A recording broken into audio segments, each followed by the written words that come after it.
In Jammu and Kashmir, we're concerned by the detention of local political leaders and activists, as well as the internet blackout.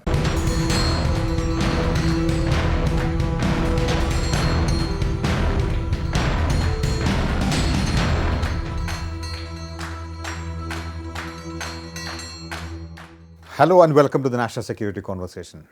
It has been close to 3 months since the Government of India decided to read down the provisions of Article 370 and undo the statehood of Jammu and Kashmir. J&K has since been placed under a massive clampdown, fearing perhaps an uprising. The communication blackout, heavy deployment of security forces, and the never-ending curfew have been making international headlines since.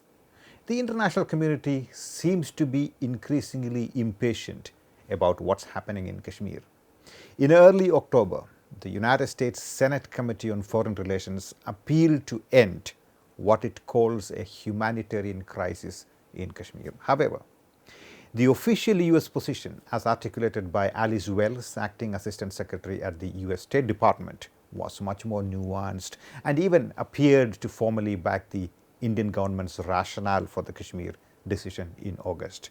The Government of India has dismissed some of the adverse comments by saying that many key decision makers in the US had been misinformed by their own media. A few days ago, 23 members of European Parliament were on a private and guided tour of Kashmir, who, as expected, adopted a pro-India position at the end of their journey. Critics, however, pointed out that they were invited because of their right-wing political credentials. For instance, they belong to right-wing parties such as France's National Rally, Germany's Alternative for Germany, the UK's Brexit Party, Italy's Forza Italia, and Poland's Law and Justice Party. So what has the August decision on Kashmir, which is reading down special status given to Jammu and Kashmir and undoing its statehood, done to or will do to India's global image as a country that is widely seen as an upholder of norms, values, and inclusiveness?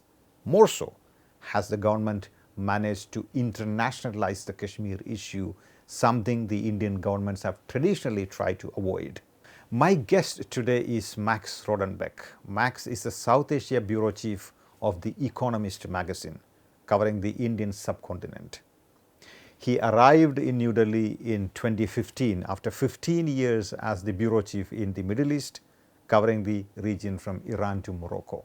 Mr. Rodenbeck is a frequent contributor to the New York Review of Books and the author of a critically acclaimed History of Cairo, the Egyptian capital. Thanks, Happymon. I'm delighted to be here. Thank you. With all that's happening in Kashmir, on Kashmir, do you think India has managed to internationalize the Jammu and Kashmir issue, as it were? To a certain extent. I mean, the issue has always been internationalized to a degree, but it had been falling off the international radar to a certain extent. And I think with this measure, India has actually managed to bring it back onto a kind of international radar. As we can see, the response, from the United Nations, from various other countries, people who hadn't commented on this issue for a long, long time suddenly feel obliged to do so.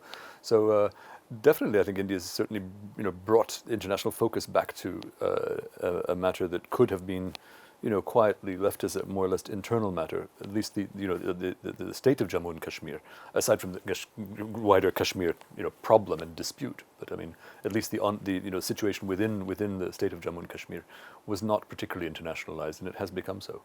So, looking at it from the outside, how bad is it looking for India at this point of time? Well, I don't think it looks so terrible but it's not because things look good. It's more that the world has an immense number of other distractions, right now. We're living in an increasingly disorderly world. So one more little bit of tension and disorder is sort of too much for people to take. There's not much patience. There's a lot of fatigue with such kind of geopolitical problems, and this in a sense works to India's advantage because their attention is elsewhere. There isn't the bandwidth to for the rest of the world to grapple with this problem, and also because India is a very big country and a lot of countries don't want to mess with India. So happy to let India get along with it, get on with things, but at the same time. I mean, this is one of the things that, from an international perspective, I mean, one of the questions that arises is, why did India do this? There didn't seem to be any particularly pressing reason to change the situation. There was a question of timing. Why now? There was no particularly, urgent thing pushing India. It seems to have been India's own internal politics that made this happen. And so I think a lot of outside countries are sort of scratching their heads to a certain extent. Why now? What's this all about? Whereas they weren't paying attention before. Right, I know this discussion is about the international reactions to what happened in Kashmir, but I think before we move on, we should sort of try and define, in your words, what you think has happened in Jammu and Kashmir, and what you looking at it from the outside. What do you think has happened in Jammu and Kashmir? Well, I think it depends. One can pick things apart in very careful, detail because it's an incredibly complicated constitutional question, right, with a legacy of 80 years of problems. And I mean, it takes several PhDs to begin to unpack all of this, which I just don't have. Tell it's me not my about thing. Yeah, absolutely. Yeah. So I think we'll have to deal in sort of broader generalities. And the constitutional setup in which the state of Jammu and Kashmir found itself, it was set up for particular reasons, and it had a particular sort of utility. Basically, what's happened is that this kind of fiction, everyone agrees that it's a semi-fictional autonomy that was given to this region, and we all agree on that. Kashmiris agree on that. We all agree that it's a bit of a fiction, but there are fictions that are useful. Symbols that are useful. Yeah, and if you look internationally, often it's the case when a symbolism that is useful is broken for an immediate political reason, it can have costs that are unexpected. I think of one thing, for example. I was in the Middle East for a long time. The idea of American power sort of standing back there was a very useful thing to have when it wasn't used. And as soon as the Americans actually used their power by invading Iraq, for example, everything began to fall apart for them. Actually, that was the beginning when it's much more useful to have your power and not use it. To just have it and have it hold it up there. And it's the same kind of thing with this sort of useful fiction of Kashmir. It served a lot of different purposes, and everyone knew it was a fiction. But it didn't seem necessary to change that. And so that's the thing that India has done. And no matter how you describe it in terms of changing this particular law, adding this particular thing, the fiction has been dropped and replaced by a much more direct reality of control from Delhi. Max, you mentioned constitution at least 3 times in your answer. So are you then saying, as the Indian government is saying, that this is a purely domestic internal issue? To an extent, yes. I mean, because it has to do with the way India is governing a piece of territory that is completely under India's control. So in that case, in that sense, it's a domestic issue. And I'm not a judge of international law to be able to say no, but it's not, or on some grounds. I mean, no. I mean, India is in control of that territory. Nobody's disputing India's control. Nobody's actually challenging India's actual physical control, and India has changed the terms of its control of that territory. In that sense, it's completely, internal. But of course, the wider Kashmir question has been, a fraught international problem for 70 years. And this does, affect the wider question. I mean, because one of the things this government's policy has not only changed the status of the state of Jammu and Kashmir, this government has kind of brought forward India's claims a little bit. That's another thing that's happened. Less discussed, but many ministers now have spoken about, India's territorial rights to Pakistani-controlled parts of the former princely state of Jammu and Kashmir. Including the foreign minister, etc. And India's had that claim for a long time, but it hasn't been so stated. And it seems like India's shifted its policy forward in that sense. So that has international implications too. But if it is a purely domestic issue, why is the international community concerned about what's happening in Kashmir vis-a-vis Kashmir? Is it because Imran Khan is talking about the possibility of a nuclear confrontation? why should the international community, the government of India could turn around and ask, if it is a domestic issue, why should the international community be concerned about it? Yeah, and I think India can stand on that if India wishes to. But we all know that there are so many overlapping things. I mean, China lays claim to parts of the territory that India is currently in occupation of. India claims parts of Chinese territory. There are all these overlapping claims. Pakistan and India are adversary nations, nuclear armed. There are many reasons for the world to be concerned. And I think there's also another concern, which is that, aside from these technical, legal, military concerns, there is an international concern with the human rights issue. And it's not just a human rights issue of, putting lots of people under curfew and so on, but actually taking a decision, in a democracy such as India, a large decision that affects the future of many millions of people in Jammu and Kashmir without asking them. Right. I mean, they were not asked. So no matter how you frame this, no matter how legal, constitutionally speaking, this move was, it's a simple fact that the people involved in a democracy were not asked how they feel about this, and so that puts a question mark, over how democracy is practiced in India, and of course.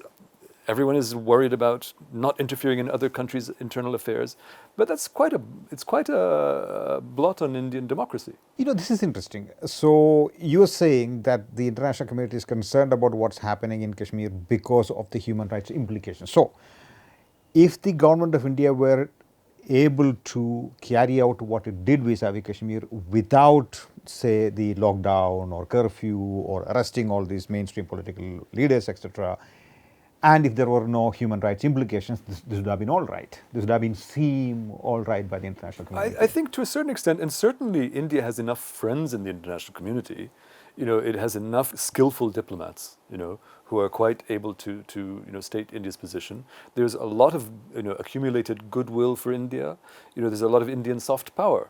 That I think this would have gone basically unchallenged if the same kind of, not the same outcome exactly, but I mean, if India had wanted to change the status, but as you say, in a way that in conflict with the actual people who live in the actual citizens of Jammu and Kashmir. So you, as a foreign journalist, wouldn't really care too much had it been done without the other human cause, as it were, as they're involved in it. It's not. I mean, it's not my concern as a journalist to care or not care. I just report on what I see. Right. So you didn't probably. Yeah. But I think in India there would have been much less serious repercussions for India. It would not have been internationalized. It would not have led to so much re-hyphenization of things. It wouldn't have had outcomes that are not in India's interest. The way that this is unfolded has made it more difficult for India.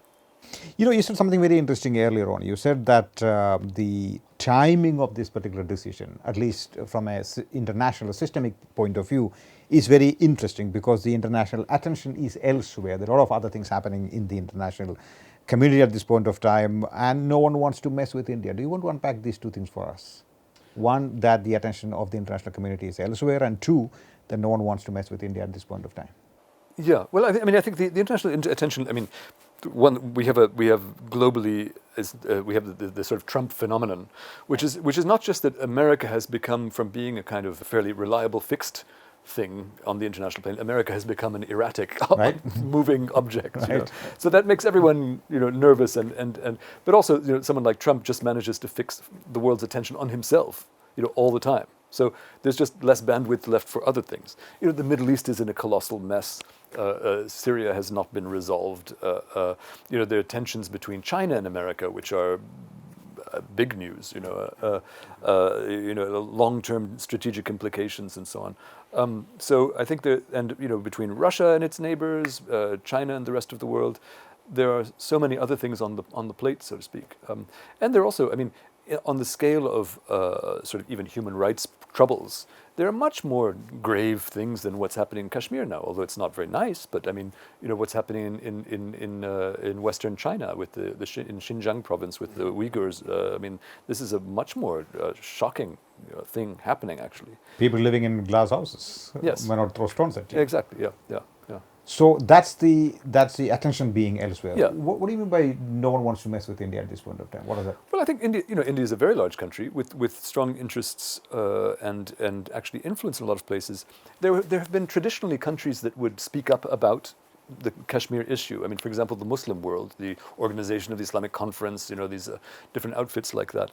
And there has been a real shift in the Middle East, moved largely by events in Saudi Arabia, for example, Iran, Turkey.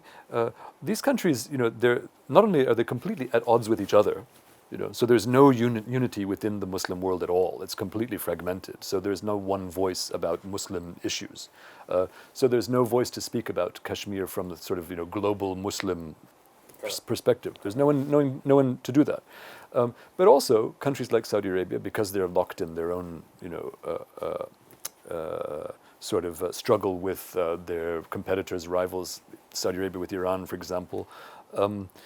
Saudi Arabia is much more concerned to have allies in its struggle with Iran than it is to stand up and be the big, champion of Muslim rights and so on and so forth. So Saudi Arabia, for example, which used to be a very influential country. And there's a very interesting joint statement where they are saying that they reiterated their categorical rejection of all forms of interference in internal affairs. Yes. Speaks to your point. Yeah, absolutely. Yeah. No, and so that's the Muslim world, and then other countries. I mean, between India and China, for example, there is a kind of unspoken, maybe it is spoken, but it seems to be unspoken quid pro quo. India says nothing, and India has never made an official statement about events in Xinjiang. None. It's total silence from the Indian foreign ministry about events in Xinjiang. It's a Chinese internal matter. And I think Indian diplomats make it very clear to the Chinese that if you, meddle in our internal affairs, we have plenty of ammunition to meddle in yours. So there's a kind of standoff, and India is able to make this standoff even with rival countries. Yeah. Interesting. Max, the other day, the delegation of about 23 European members of parliament were allowed to visit Jammu and Kashmir, sort of a PR exercise by the government of India to tell the international community that, hey, we are open and come and visit and you can see it for yourself what's happening there. How do you sort of assess this diplomatic effort? Do you think it has backfired? It has, in fact, received a lot of criticism and negative publicity from within the country and also from outside. So how do you sort of look at it? Well, I think it's internationally it's backfired. Internationally it's backfired. Yeah, it doesn't work. I mean, because it's pretty. Why has it backfired? Well, because it's pretty transparent. It's the kind of thing that countries that are not democratic do, is invite a few, likely-looking, foreign commentators. I mean, for example, I've covered elections in countries which are not at all democratic, fake elections. And when they want to get election observers, you can always find floating, people out there who will fit in a television picture and look like an international observer. These people exist, all over. I mean, retired justices of the peace and retired diplomats from different countries. And you can, there are also agencies and outfits out there that will gather these people up and bring them to you, And I mean, this particular group was not a convincing group. I mean, it was rather strange. I was at some of some of their events, and everyone was backing away. All of the European diplomats in Delhi were saying we have nothing to do with this, we have nothing to do with this. And even the foreign ministry, India's own external affairs ministry, was saying, look, we didn't do this, this is not us. So, it's not particularly convincing on those grounds. It makes good television for pro-government television inside India. But for the rest of the world, it's pretty shallow stuff. And Max, you said this backfired internationally because this is not what democratic countries do. What should a democratic country do in a situation like this? Well, first of all, you let your own parliamentarians go and visit before you invite a bunch of strange, oddball foreigners. These are a rather odd bunch of people, by the way, very peculiar. I mean, I've never seen such a strange mix of, politicians. But if India's own members of the Lok Sabha are not allowed to go, as a foreign journalist here, no foreign journalist is allowed to go to Kashmir. We haven't been allowed to go for more than a year. We're not told that it's forbidden.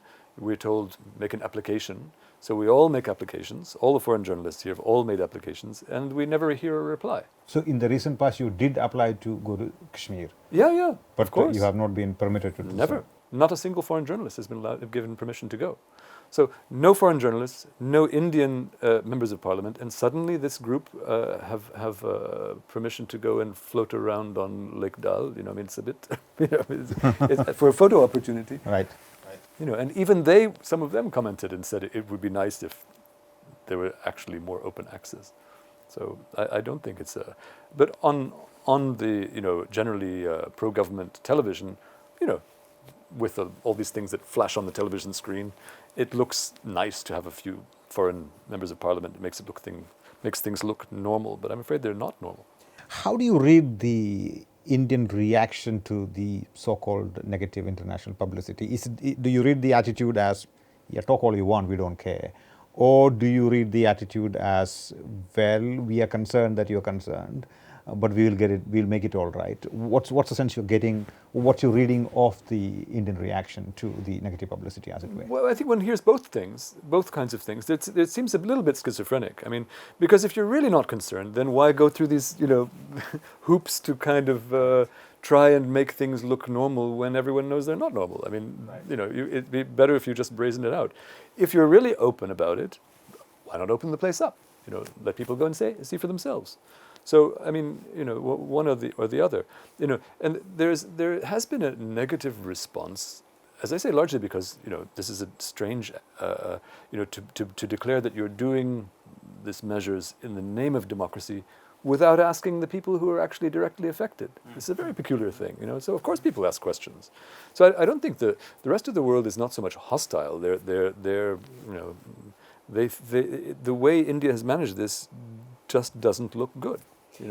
Max, shifting gears, after the Wuhan spirit and the Chennai connect, and given the fact that China also has a lot of skeletons in its closet, one would have imagined that the Chinese took it easy with India. But the reactions from the Chinese government yesterday, the foreign ministry spokesperson in Beijing told the media yesterday that India unilaterally changed its domestic laws and administrative division, challenging China's sovereignty. This is unlawful and void, and this is not effective in any way and will not change the fact that the area is under the Chinese control, he said. What do you make of it?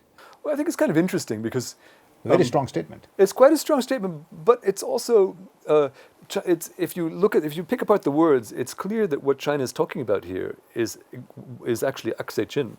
It's only talking about one part of territory. It's not talking about the state of Jammu and Kashmir.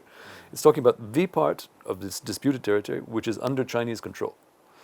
So the Chinese are being very specific. So they're, in a way, in sort of diplomatic language, they're drawing a line and saying, we're not interfering in your domestic affairs. We are angry about your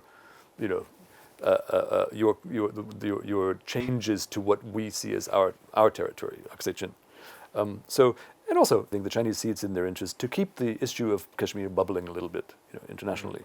The China is it likes to keep that astir because they want to keep India on a back foot. I mean, that's quite straightforward. And also China is, Pakistan's best, maybe only friend. So they want to show to the Pakistanis that they're doing something to back up Pakistan, but at the same time, very careful to phrase that so that they're really only addressing the question of Aksai Chin. So to that extent, India may have made a tactical mistake by referring to Aksai Chin in August when Amit Shah made this point about all of Jammu and Kashmir belongs to India, including Aksai Chin. Maybe India should have said that. Yeah, perhaps. I mean, again, I would... Because as you correctly pointed out, except for that, they are not making much of a noise vis-a-vis the recent decision. No, it's true. I have a great deal of respect for Indian diplomats, and many of them have been working on this for, decades, generations. They know better than I do how to, move these little pieces of the kind of verbal, puzzle about these things. But I think this idea that you could both change the situation on the ground in Jammu and Kashmir and sort of make a more forward diplomatic position so that you're restating your claims. I don't know about the forward position. I don't know what that really achieves for India, except for just getting people angry and riled up. Maybe it achieves something in terms of future negotiations or maybe there's some quid pro quo to be paid off there. I hope it is not 5G.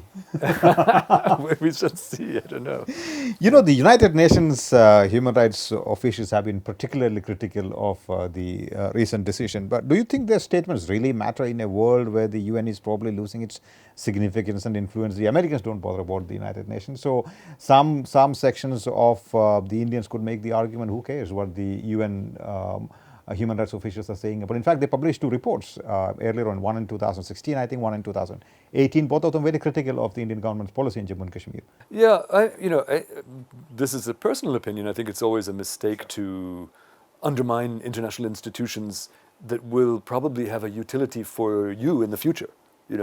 So if right now the UN Human Rights Organization is not something that India is interested in, okay, but perhaps sometime in the future this will be a useful organization for India. So I don't think it's a good idea to undermine and belittle these comments.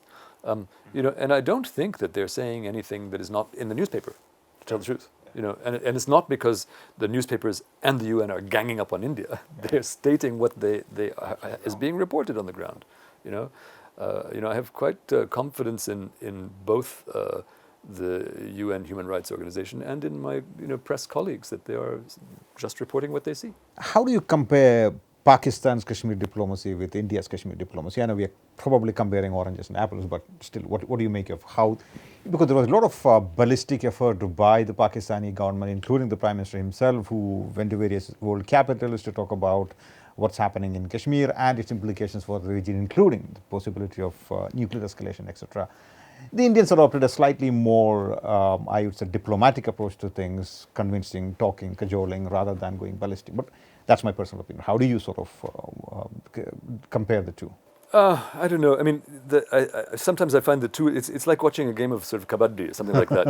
It's like there's that each one tries to grab something from the other side. And I find Pakistani diplomats, they go home, sleep a good night's sleep if they've managed to score some tiny little point. And I find the same thing on the Indian side. And neither of these ways of behaving really advance anything. So who is scoring better right now? I'm really not sure. I think in general India has a stronger hand and more skillful people at this particular game. But sometimes Pakistan scores a few points. The change of status in Jammu and Kashmir, it handed Pakistan something to play with, which Pakistan didn't have before. And they've tried to play with it. So, which is not at all unexpected. So, but I wouldn't say that they've done wonderfully well, but this game just seems to go on and on and on. It's not a good idea to get someone to speculate, but what's your sense of what is likely to happen in Jammu and Kashmir in the days to come? What geopolitical implications does the decision have? You have the withdrawal of the American forces from Afghanistan, you have perhaps the return of the Taliban, you have a lot of things happening. So how will the Kashmir decision play into that? Well, it depends to some degree what happens on the ground, in particularly in the Kashmir Valley. I'm afraid that things will continue to be unhappy and possibly violent for quite a long time, and which is very unfortunate for everyone, and partly because of that, it's hard to see things actually advancing. Pakistan is not in very good shape right now, economically speaking, particularly, and I think in different circumstances, Pakistan might have been willing to move closer towards calming things down with India at this stage, but things have stirred up again in a way, which make things difficult. It's also difficult to know what the end game or winding down in Afghanistan is actually going to mean in practice. What actually happens in Afghanistan? I'm not sure. I mean, it's too far around the corner. Who will the big players be? Will India be part of the picture in Afghanistan at all? I'm not sure if it will be. countries like Iran might actually end up being a more important player in Afghanistan in future. So Well, that actually creates a problem, because in the late 1980s, early 1990s, when the Mujahideen war ended in Afghanistan, many of these Afghan fighters did come to Kashmir to fight on behalf of the Pakistanis and on behalf of the dissidents in Kashmir. So do you think that's a possibility? Although many people rule that out, but what's your sense looking at it from the outside? it's hard to know how this will play out, really, because I mean, from the perspective of Pakistan, which feels itself sandwiched between two, India on the one side and the Americans and Afghanistan on the other side, sort of thing. They see themselves as being besieged in a way. Depending on how things work out in Afghanistan, is Pakistan going to feel more comfortable that its supposed Afghan backyard is now, more or less, under its control of its friends, the Taliban? Is that what it's going to look like?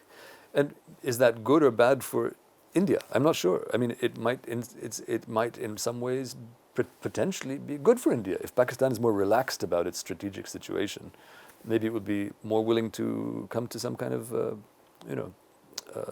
modus vivendi with India. That's possible. Or maybe it's the opposite, that it will embolden Pakistan to be more aggressive, etc., etc. I'm really not sure. I suspect that because really economically Pakistan's future right now does not look good, that they'll be trying to find some way out of all of this mess. I mean, Pakistan needs it more badly than anyone else, actually. And this is why I find India's move slightly puzzling, with Kashmir, because I think just patience would be one of India's best, strategies. What about the influence of domestic politics on foreign policy? Are you discounting that? That's another thing. Yeah, domestic politics is never patient. Impatience is the the opposite of politics. Yeah. That's right. So, well, that explains everything. Max, do you think the Kashmir decision runs the risk of fundamentally altering India's traditionally peaceful image internationally? India has been seen, of course, with exceptions, as a peaceful nation, as a defensive country, a country that wants to, at least if not does actually practice Gandhian non-violence, upholds norms and principles, etc., etc. So does the Kashmir decision fundamentally change that image that India internationally enjoyed traditionally? I think it's too early to say. It depends how things play out. I mean, for example, the Supreme Court is in the process of looking at some of these changes and will rule on, how the Supreme Court views this in terms of the Constitution. But it also depends whether this, in Kashmir you had a state which was sliced in two and turned into a union territory with two governors, again without asking any of the people in the state what they thought about this. I mean, one can imagine the same thing could happen to another Indian state. Does Kashmir become the model for other parts of India? Then it becomes a bit more disturbing for India's future. I mean, it depends what sort of India we have a few years from now. Does it turn out that what happened in Kashmir is India's future? I mean, I don't think so, but one doesn't want to discount any possibilities. And also, one of the things about the events in Kashmir is the way that these pretty profound changes, were then represented in the press, in the Indian press, and also how they went over in the Indian parliament and institutions. And the press celebrated this, without very few questions asked, and the parliament passed it with very few, without much interrogation. That's the kind of thing that's a bit more disturbing. I mean, in some ways, more disturbing than the actual, events in Kashmir is how India manages this. Again, it's something that you have to look forward in the future to see how this plays out. I mean, is this a new kind of India, where the press just applauds everything the government does, and the parliament doesn't ask questions? You've been watching India for the last close to 5 years now. Where do you think we are headed as a nation? I know that's a tricky question, but Well, I think India is always surprising, and always able to change course, and usually as a sort of political body is a self-righting, able to find its equilibrium So I'm always optimistic about India, but I think right now there's a kind of imbalance in the politics, which is not necessarily very healthy. Max, nearly 2 decades ago, that's my last question. 2 decades ago, Bill Clinton said that Kashmir is the most dangerous place on earth. You think that's becoming true, or we are past that stage? I think I'm not sure if it was true even then. I think that was an exaggeration, or maybe I don't know. I have to think back to the 1990s. Maybe the world was so calm and peaceful and pleasant that Kashmir was the worst, most dangerous place. But right now there's so many dangerous places that Kashmir is quite far down the list. I would say. I mean, it is worrying, the fact that both India and Pakistan are adversaries and are nuclear armed. That is a situation that is, And you have non-state actors. And non-state actors, absolutely, Autonomously also. Yes, and also non-state actors, and also, in the case of Pakistan, you have a, political system which supports non-state actors. I mean, deliberately. I mean, as a tool of. There are all kinds of actors here. Yeah. So no, I'm not trying to laugh it off as not dangerous, but I just it has been dangerous for a long time, and it's been manageable, So one hopes it will stay that way. And I think right now there actually are other questions that may be more dangerous in other parts of the world. Max, wonderful talking to you. Very nice to talk to you. Thank you so much. To receive instant updates on all videos from The Wire, click the subscribe button and hit the bell icon. Pay to support independent journalism. Click the link in the description and choose the amount you want to pay.